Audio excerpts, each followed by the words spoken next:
Hi, this is Morley and this is the M-Wire. Folks, before I get into the goings-on of what's happening in Kazakhstan right now, I just want to thank you for your comments. I absolutely love your comments as they give me an opportunity to compare and contrast my thoughts with yours.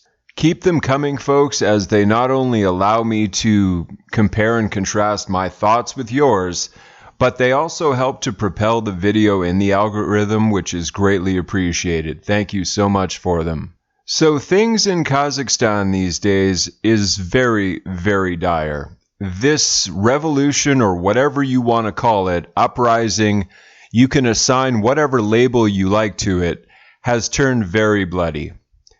There's a reported 18 police officers dead. There's dozens of civilians that unfortunately have perished as a result of this. And the president of Kazakhstan, obviously with Vladimir Putin's blessing, has issued an order to use lethal force on protesters as they see fit. The military is now involved there. There's approximately 2,500 soldiers that have parachuted into Kazakhstan and are now quote-unquote peacekeepers in an attempt to quell the obvious civil unrest, if you will, that is occurring there. Now, I'm going to get into the details of that in this article that I found from The Independent, but after that, a lot of people are wondering how this is going to affect Vladimir Putin's plans in regards to invade Ukraine and how this uprising in Kazakhstan potentially does or does not affect that. Stay tuned for that. Kazakhstan's president said on Friday that he had ordered his forces to shoot to kill to deal with disturbances from those he called bandits and terrorists a day after Russia sent troops to put down a countrywide uprising. Security forces appeared to be in control of the streets of the main city Altamay on Friday morning, but gunfire could still be heard after days of unrest, which has dozens of people have been killed and public buildings ransacked and torched. The militants have not laid down their arms. They continue to commit crimes or are preparing for them.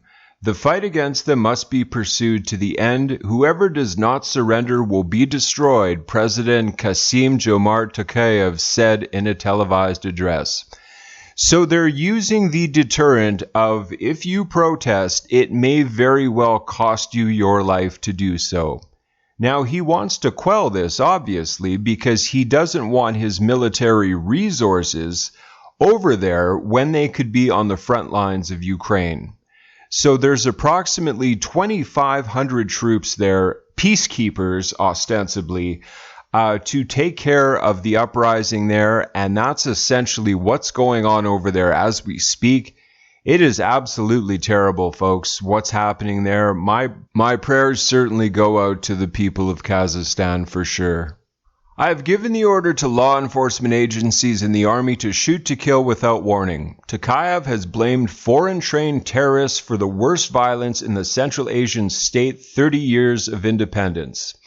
Russia's defense military, cited by Interfax, has said more than 70 planes were flying around the clock to bring Russian troops into Kazakhstan, and they were now helping control Altamay's main airport, recaptured on Thursday from protesters. Demonstrations that began as a response to a fuel price hike have swelled into a broad movement against the government and ex-leader Nursultan Nazarbayev, 81, the longest-serving ruler of any former Soviet state.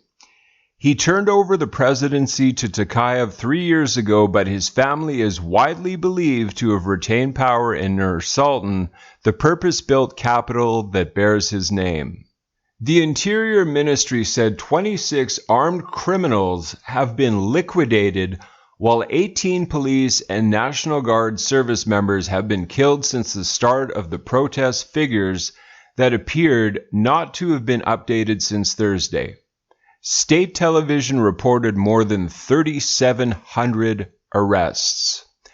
So as you can see, folks, this is absolutely insane what's going on in Kazakhstan. Like, this isn't just a bunch of people protesting and the police firing rubber bullets. The fact that they've authorized lethal force to rein in this protest is very telling. I also saw a report, too, that 2 of these police officers that were killed were also decapitated.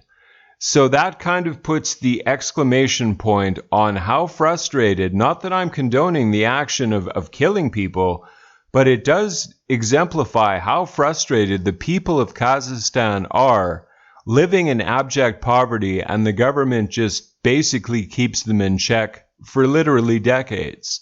On Friday morning, fresh gunfire could be heard near the main square in Almaty, where troops had fought with protesters throughout the previous day. Reuters correspondents saw armored personnel carriers and troops occupying the square. A few hundred meters away, a dead body lay in a heavily damaged civilian car. In another part of the city, an ammunition shop had been ransacked. Widespread unrest has been reported in a number of other cities across the vast country of 19 million people. The internet has been shut off since Wednesday, making it difficult to determine the full extent of the violence. So obviously the Russian state has taken extreme measures to quell this protest. They are obviously not playing softball with these people if the use of deadly force has been authorized. They want to get this under control as quickly as possible. Moscow's swift deployment demonstrated the Kremlin's readiness to use force to maintain its influence in the former Soviet Union. The troops were sent under the umbrella of the Collective Security Treaty Organization, comprising Russia and 5 ex-Soviet allies. It is said its force would number about 2,500 and stay in Kazakhstan for a few days or weeks.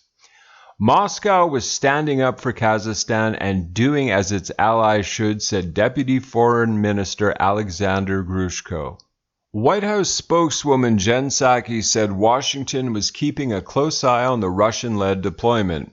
It would be watching for any violations of human rights and any actions that may lay the predicate for the seizure of Kazakh institutions. Tokayev's administration said the Russians had not been engaged in combat or elimination of militants. So executing protesters is not a violation of their rights? I see. So in Kazakhstan you don't have the right to protest. That's essentially what that tells me. Nazarbayev has not been seen or heard from since the protests began. Tokayev has sought to distance himself from his predecessor, removing Nazarbayev and his nephew from the security posts since the protests began. Kazakhstan is a major oil producer and the world's top producer of uranium. Oil output at its top field, Tengiz, was reduced on Thursday. The field's operator, Chevron, said some contractors disputed train lines in support of the protests. Global oil prices have risen since the price of uranium has jumped sharply since the clashes began. The country also accounts for close to a fifth of the global Bitcoin mining and the electricity-intensive process of recording cryptocurrency transactions, and Kazakhstan's internet shutdown has curtailed the computing power of Bitcoin's global network. So as you can see, folks, what's happening in Kazakhstan is affecting oil prices, it's affecting uranium prices, and it's affecting Bitcoin. So just in one, what some would say insignificant province of Russia has global ramifications. Now, as far as Vladimir Putin's plans to invade Ukraine are concerned, there's a great debate as to whether or not this internal problem will basically quell his plans, and quite frankly, I think the answer is no, and here's why I think that. Over the next week or two, there's going to be many meetings between the EU, NATO, Russia will obviously be involved in some of these, the United States is involved in these meetings. So obviously he's not going to attack Ukraine in the next week or so.